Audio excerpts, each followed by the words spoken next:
So this is day one of putting the bubble up over the pool. This gives us an opportunity for our residents to use it during the winter months. This is typically a 3 to 4 day install. On the day that we install, it's typically 4.5 to 5 hours. We have, some testing that has to be done on the inside of the pool. Once we get the air structure up, it's a 2-week process altogether.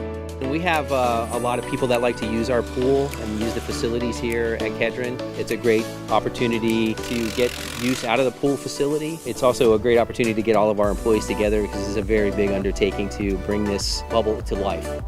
We're using various departments throughout the city. We have Peachtree City Public Works. There's also the Recreation and Special Events departments. It's a big group of about 60 people that are helping to install this. Peachtree City has a lot of amenities, one of them being this location and just the ability for our residents to come and enjoy swimming year-round. We have swimming classes and we have people that train here. It's an opportunity for us to give back to our residents.